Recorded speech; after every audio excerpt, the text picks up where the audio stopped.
विराट ने ध्यान से बिरयानी का आखिरी डिब्बा चमकते हुए नीले पोर्टल में रखा। उसका आविष्कार, मॉडर्न साइंस का एक कमाल, धीरे से गूंज रहा था। ये कुछ भी मीलों दूर उसके गुप्त द्वीप पर पहुंचा देता था। वह मुस्कुराया, कल्पना करते हुए कि बाद में स्वादिष्ट सुगंध उसका स्वागत करेगी। उसके फोन की घंटी बजी, सन्नाटा टूट गया। अंकल विवेक, वह बुदबुदाया। उसकी मुस्कान फीकी पड़ गई। विराट, मेरे लाल, विवेक की आवाज फोन पर गूंजी।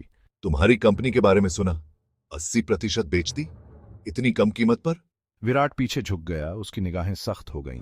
खबरें जल्दी फैलती हैं, उसने ठंडे स्वर में कहा। शेयर्स की जरूरत नहीं है अंकल, मेरे पास काफी है। वह लगभग विवेक के दिमाग की दौड़ को सुन सकता था। सुनो विराट, विवेक ने कहा। उसकी आवाज धोखे से नरम हो गई। हम मुश्किल से ही मिलते हैं, कल डिनर पर आना, तुम्हारी सफलता का जश्न मनाएंगे। विराट ने व्यंग्य से हंसी उड़ाई। जश्न? विवेक के पीछे कुछ और था, वह हमेशा से था। जरूर अंकल, विराट ने जवाब दिया। उसकी आवाज में कोई भावना नहीं थी। मैं आऊंगा। विवेक ने फोन रख दिया। उसके होठों पर एक विजयी मुस्कुराहट फैल गई।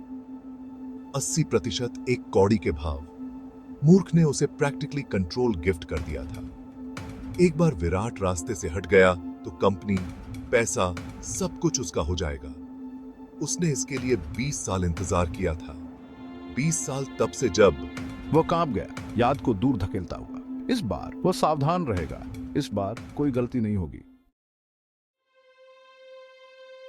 विराट ने पोर्टल की झिलमिलाती सतह में अपने प्रतिबिंब को देखा।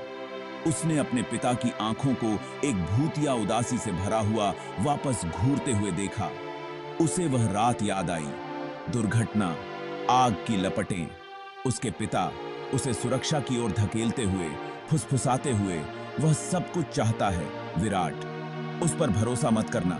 वह बच गया था अपने पिता के छिपे हुए पोर्टल के कारण। वही पोर्टल जिसका उपयोग वह अब करता था, विश्वासघात और अस्तित्व की विरासत।